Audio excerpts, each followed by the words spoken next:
Function. The Chlorophyll-a fluorometer emits blue light into the water sample, which is absorbed by the chlorophyll-a in the algae.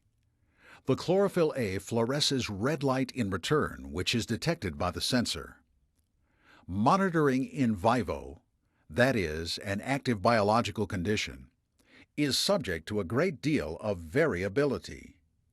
The fluorescent properties of an algal population in a body of water can change with the health of the algae, temperature, and even the time of day. This makes in vivo measurements more useful for trending than for exact quantitative values. The chlorophyll-a fluorescence from the sample can be reported as a scaled voltage from 0 to 5 volts, or as a concentration from 0 to 500 micrograms per liter. Maintenance. The only maintenance required for the fluorometers is to keep them clean. As optical sensors, it is very important to give them a clear field of view into the water sample. Before and after each deployment, use a soft brush and mild soap to remove dirt and debris from all of the sensors. Do not use organic solvents such as methanol or acetone to clean the sensor. These chemicals will damage the plastic components of the sensor. Calibration.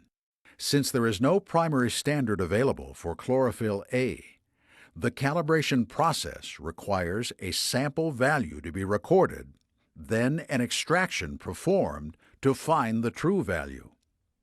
When the true value of the sample is known, there are two methods of calibrating the sensor, with a solid standard and without.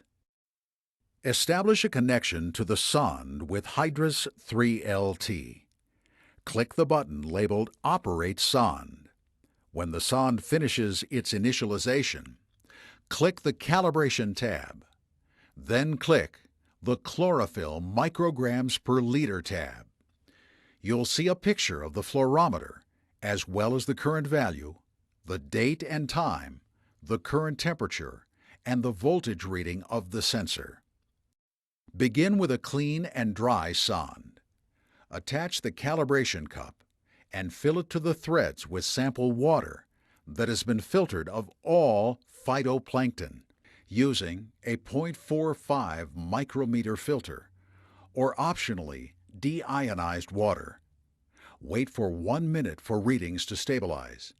Type 0 into the box and click Calibrate. A calibration successful message will appear. At this point, record the voltage reading. Empty the storage cup and rinse the sensors. Dry the sensors and attach the storage cup. Fill the cup to the threads with a fresh sample from the deployment site. Wait 1 minute for the readings to stabilize. Have an extraction performed on the sample to find the true concentration. When the results of the extraction are known, the Chlorophyll-a sensor is recalibrated using this value. Type 0 into the box labeled Chlorophyll micrograms per liter. Type the voltage from the original 0-point calibration in the box labeled Chlorophyll volts. Click the Calibrate button. A calibration successful message will appear. Now type the extracted value into the box labeled Chlorophyll micrograms per liter. Type the voltage recorded from the sample before it was extracted in the box labeled Chlorophyll volts. Click the Calibrate button. A calibration successful message will appear. These concentrations and voltages can be used for future calibrations of this specific Chlorophyll-a sensor. The Chlorophyll-a sensor is now calibrated.